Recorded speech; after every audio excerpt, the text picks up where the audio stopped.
Oi pessoal, tudo bem? Olha, eu tô fazendo esse vídeo aqui para poder compartilhar com vocês um pouquinho mais sobre a minha história, né?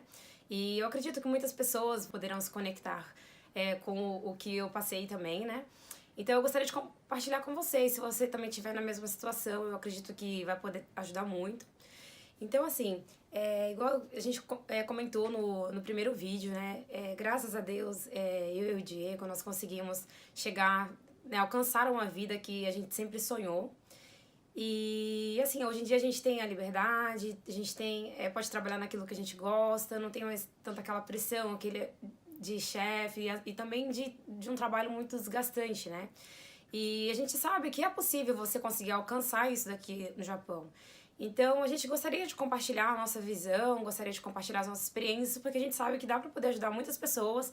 E hoje em dia, no nosso dia a dia, a gente percebe que muitas das vezes a gente fica até comentando com o outro: nossa, olha, isso daqui é uma oportunidade muito legal que as pessoas poderiam estar fazendo. Mas eu sei que é muito difícil, quando você não está nesse meio, é muito difícil você saber o que é que tem lá fora, né? Então, assim, eu acredito que com a nossa experiência a gente vai poder também contribuir na sua vida, que você possa também correr atrás dos seus sonhos e que eu tenho certeza absoluta que você também vai alcançá-los. Então, assim, eu quero compartilhar com vocês aqui um pouquinho sobre mim e para vocês também conhecerem um pouquinho da nossa trajetória, né? Então, vou falar um pouquinho mais detalhado sobre a minha história para vocês também poderem ficar por dentro. Então, eu vim pro Japão com 14 anos de idade. Eu vim com meus pais na época. Na época, meus pais, eles estavam num momento, assim, difícil no Brasil. E meu pai, ele era empresário e tal. E a empresa começou a ir mal. Aí ele teve que vir pro Japão para poder, começar a se reerguer novamente, né? E também para poder conseguir pagar as dívidas que tinha no Brasil. E daí eu vim com meus pais e meus irmãos pro Japão, mas eu tinha um sonho enorme, assim, sabe? De estudar, de ter uma carreira. Então, na época que eu tava no Brasil, mesmo com 14 anos, assim, eu ficava imaginando o que eu seria. E naquela época, meu sonho era ser bióloga. Meu Deus do céu. Hoje em dia, eu acho que eu iria me arrepender, mas tá ok. Mas era meu sonho. Eu gostava muito de ciências e tal. E eu ficava imaginando, né, chegar naquele dia e poder estar trabalhando com isso. E quando eu cheguei aqui no Japão, assim, eu tive muita dificuldade, porque como eu já tava com 14 anos de idade, e já quase, né, eu tinha acabado de fazer 14 anos, então já era o período de tá entrando no último ano do Chugako na escola japonesa. Então aí, quando a gente chegou aqui, teve amigos, teve pessoas que nos aconselharam, né, a talvez não entrar na escola japonesa, porque seria o último ano, né, do Chugako, e depois para poder entrar no Koko, no ensino médio, eu teria que fazer uma prova, em um ano eu não conseguiria estudar, assim, o suficiente para poder passar nessa prova, né. Então daí a gente já ficou pensando, falou, se eu estudar, fizer o Chugako, provavelmente eu vou ter que sair e aí vou ter que trabalhar na fábrica, mas assim, não vou poder dar continuidade nos ensinos, né? E daí eu tinha aquela vontade, sabe, de estudar. Aí surgiu então a opção de eu entrar na escola brasileira. Eu preferi naquele momento porque eu fiquei com medo naquela época, né? Eu tava com 14 anos, não sabia falar nada de japonês. E aí eu não tinha amigo nenhum. Aí você já fica com aquele medo do que viria pela frente, né? Agora na escola brasileira já seria mais fácil para mim poder estar fazendo amizade e eu já, né, chegaria ia dar continuidade no que eu já estava aprendendo, né? Então ia ser mais fácil para mim. Então eu preferi e também com aquela probabilidade da gente estar voltando pro Brasil, seria melhor para mim poder dar continuidade no Brasil caso a gente voltasse, né? Então assim, eu cheguei, comecei a estudar na escola brasileira e eu estudei por mais ou menos uns 9 meses. Né? Eu cheguei mais ou menos, era em agosto aqui de 2005 e tava um calorzão. Aí eu comecei a estudar, nossa, eu tava me divertindo bastante na escola e tal. Só que no meio do caminho, meus pais, como eles estavam numa situação meio difícil, tinha bastante dívida no Brasil, eles estavam ficando bem apertados, assim, pra poder estar dando, né, continuidade no pagamento da minha escola, né?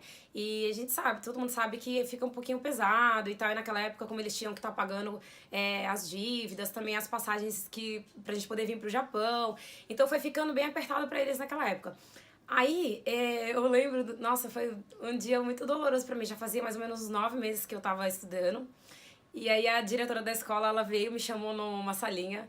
Aí ela pegou e falou assim pra mim: Aline, me desculpa muito mesmo por ter que estar falando isso pra você, mas você não vai poder dar continuidade aqui na escola porque já fazem alguns meses que seus pais não estão conseguindo pagar a mensalidade. E aí pra mim aquilo foi um choque, mas assim, foi um choque assim sabe, aquela sensação, assim, de constrangimento e ao mesmo tempo de tristeza. A minha vontade era de sair logo daquela sala, porque, querendo ou não, a gente fica um pouco constrangido, né, com essa situação. E eu falei, não, então tá bom, eu vou pra casa. Eu sabia como que tava a situação, eu sabia que tava difícil pra eles também naquela época. E aí o meu pai conversou bastante comigo e ele falava muito pra mim, falava, filha, se você quiser também tem a opção de você também poder trabalhar, já dá pra poder juntar o seu dinheirinho. E o meu pai também, ele começou a trabalhar muito cedo no Brasil, ele já começou desde jovem, então assim, ele sempre falava pra mim, ah, não, aqui no Japão, você trabalhando na fábrica, você pode ter um salário de um médico. E aí naquilo eu falei assim, não, então tá bom, então já que se não tem como eu estudar agora, vou trabalhar então, né? Vou experimentar isso daí e vamos ver, né, o que vai dar. Aí eu comecei a trabalhar. Aí eu fiz primeiro arubaito naquela época, porque como eu ainda tava muito nova pra poder estar fazendo trabalho full time, eu comecei a fazer arubaito e tal. E aí, depois com o tempo, eu peguei e entrei num trabalho integral, né? E trabalhando ali, nossa, eu senti uma frustração muito grande, assim, com o passar do tempo, né? Já tinha se passado, assim, uns 2 anos, mais ou menos, que eu tava trabalhando. E eu tava com mais ou menos uns 16 anos. E eu lembro que durante a manhã, assim, todas as manhãs, na verdade, né? Era, assim, os momentos mais doloridos pra mim, né, naquela época. Porque eu tinha que me preparar pra poder ir pro trabalho, aí eu tinha que colocar o meu uniforme da fábrica e tal. E aí, às vezes, eu olhava pra fora, assim, da janela do meu quarto. E o pessoal, assim, a turminha lá do Dante, onde eu morava, tava todo mundo indo pra escola. A molecadinha japonesa, até mesmo as crianças brasileiras que moravam ali no meu Dante também estavam indo pra escola, né? E aí eu ficava olhando pro pessoal indo e eu ficava sonhando, sabe? Nossa, era tudo que eu queria pra mim, assim. E só que eu não sabia, assim, pra mim eu não conseguia ver horizontes de como eu poderia dar continuidade naquilo, né? E aí, como já fazia o que? Mais ou menos 1 ano e meio, quase 2 anos que eu já tava fora da escola, eu começava a me sentir muito insegura, eu começava a achar que eu não era inteligente, que eu não era. Que eu não tinha valor, que talvez eu não fosse conseguir fazer nada, e começou só a entrar, assim, frustração cada vez mais, e eu tentava procurar, assim, coisas que pudesse fazer ocupar minha cabeça pra não ter que ficar pensando nesse momento triste, né? E daí, eu sei que eu fui trabalhar um dia e, nossa, acho que foi o dia, assim, que eu mais... O dia que eu voltei mais frustrada da vida, assim, eu cheguei em casa, mas eu tava tão triste, eu não aguentava mais, sabe, levar a vida daquele jeito, né? E eu lembro que eu cheguei em casa, nossa, eu cheguei em prantos, assim, chorando. E era na época do inverno ainda, nossa, a gente trabalhava na fábrica, o galpão era aberto, ai, que lugar gelado. E aí eu ficava viajando, assim, na maionese, assim, com o pessoal lá estudando e tal, e eu não poder, né, tá seguindo isso daí. E eu lembro que, pra mim, naquela época, eu comecei a sentir, assim, como se talvez as pessoas que estivessem ao meu redor talvez não se preocupassem tanto comigo, sabe? E eu começava a sentir uma tristeza muito grande com relação a isso. E um vazio, assim, uma sensação de que talvez não tivesse não conseguia ver alguém, assim, que pudesse vir e me ajudar, né? Eu ficava esperando aquilo, né? De surgir alguma coisa, de surgir alguém que pudesse vir e pegar na minha mão e falar, não, Aline, vamos, vai ser assim, vai ser assado, vamos fazer desse jeito e as coisas vão mudar. Eu ficava naquela expectativa de que algum dia isso fosse chegar, né? E eu lembro que eu fui pra casa, eu entrei no meu quarto, mas eu chorava tanto, e eu não sabia mais o que fazer, sabe? Pra poder sair daquela situação. Eu tava com 16 anos, já fazia 2 anos, né? Igual eu comentei, fazia 2 anos já que eu tava trabalhando na fábrica. E pra mim, assim, eu não via muito horizonte. É como se eu tivesse chegado, pra mim, no fundo do poço. Pra mim, parecia que aquele sonho que eu tinha de um dia ter uma profissão, de um dia estudar, de ter uma carreira, parecia que cada vez mais estava ficando distante de mim, né? Então, eu lembro que naquele momento a única opção que eu tive, na verdade, foi a única esperança, né, que eu encontrei naquele momento foi em pedir pra Deus. E pra mim, nossa, aquele momento foi muito, muito, muito forte, sabe? Porque eu falava assim, na minha cabeça, eu pedia assim pra Deus, eu falava assim na minha cabeça, né, que eu queria que as coisas mudassem, que eu queria que as coisas melhorassem, mas não tava percebendo que tava melhorando. E aí eu falei assim, nossa, quer saber? Eu falei, eu vou escrever uma carta. E eu comecei a escrever. Eu lembro que eu comecei a escrever as coisas sobre o meu dia, sobre o que estava acontecendo e tal. E 3 coisas que eu me lembro exatamente, assim, que... Perfeitamente, assim, no momento que eu escrevi. Nossa, eu escrevi e chorava.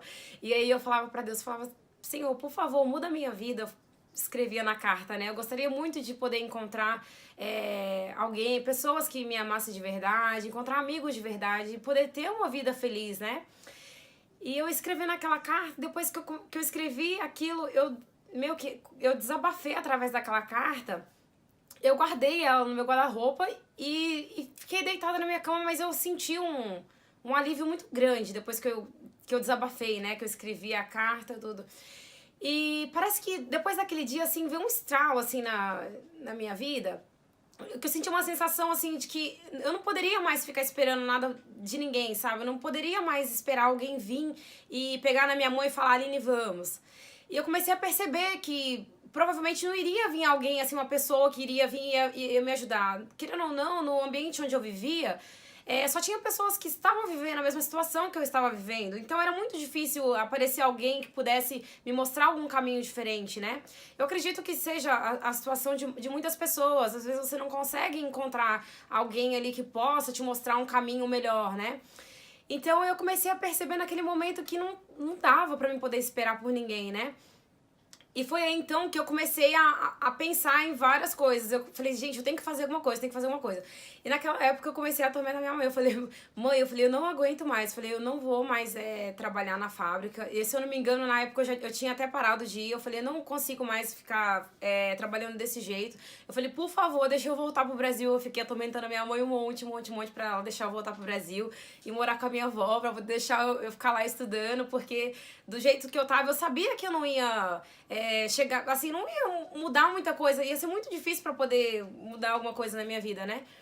E daí, pra mim, a única solução seria essa, ou eu ir embora pro Brasil, ou eu conseguir voltar a estudar aqui, né?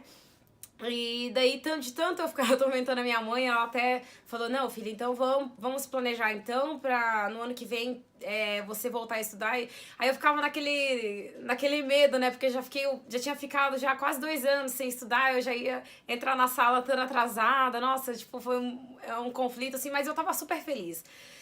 Que tinha essa possibilidade de eu voltar a estudar novamente, né? De voltar a correr atrás das minhas coisas. E nesse meio do caminho, se eu não me engano, naquela época era mais ou menos em setembro, por aí. E nesse meio do caminho, eu conheci o Diego. Eu conheci o Diego foi em outubro, né? Aí foi muito engraçado. A gente se conheceu e eu acho que muitas coisas, assim, o assunto, assim, bateu, né? A gente tinha... Nossa, nós éramos 2 jovens, assim, cheios de sonhos, né? E a gente gostava de ficar compartilhando sonho com o outro. E a gente gostava muito de ficar andando lá em Nagoya e ficava viajando na cidade, assim, ficava sonhando em um dia poder morar na cidade. E naquela época, por exemplo, eu morava no Dante também, era o Dante do Inhobo, e o Diego morava no Dante lá do Home, né? Então ir pra Nagoya pra gente nossa, era uma maravilha, né? E a gente ficava viajando com aquilo. E assim, a gente foi se conhecendo com o tempo e a gente viu que a gente tinha muita coisa em comum. E naquela época, ele tava até fazendo o supletivo, e daí ele me falou sobre o supletivo. Eu falei, não, então, eu acho que como eu já tava atrasada já no estudo, eu falei, talvez seria melhor, né? Porque o fato de eu ter que voltar pra escola uns 2 anos atrasada, eu senti aquele constrangimento. Eu falei, não, então vamos lá, vamos fazer o supletivo então, que daí eu já consigo eliminar aí o ensino fundamental rapidinho. E aí a gente começou a correr atrás das coisas. E foi nesse período, a gente ficou mais ou menos um ano e meio, mais ou menos, namorando. E a gente viu, assim, que, nossa, nós tínhamos muitas coisas em comum, sabe? Que a gente um poderia agregar na vida do outro, né? Então foi aí que a gente decidiu casar cedo. Esse foi um dos principais motivos que a gente decidiu casar cedo. Porque a gente viu que nós 2 juntos, nós poderíamos começar a construir a nossa vida, né? E aí, através desse vídeo, assim, a mensagem que eu gostaria de passar pra vocês é que a gente não pode, sabe, ficar querendo esperar dos outros pra que a nossa vida se transforme. A gente tem que pegar essa responsabilidade responsabilidade própria, porque é um peso muito grande você deixar os seus sonhos, o que você, né, deseja ter na sua vida na mão de alguma outra pessoa. Então, assim, muitas das vezes as pessoas ficam esperando de alguém ou ficam esperando alguém aparecer para que a sua vida possa transformar. Mas eu digo pra você, a minha vida começou a mudar a partir do momento em que eu vi que a minha vida só seria melhor se eu corresse atrás, se eu parasse de esperar por alguém vir me ajudar. Então, assim, eu gostaria de passar essa mensagem pra vocês. Eu espero que vocês tenham gostado. A gente vai estar aqui cada dia mais compartilhando um pouquinho mais da nossa história. E eu não vou ficar falando muito pra não prolongar muito o vídeo, senão eu acho que toma muito tempo de vocês. E eu espero realmente de coração que vocês tenham gostado, tá ok? Fiquem com Deus. Beijinhos. Tchau, tchau.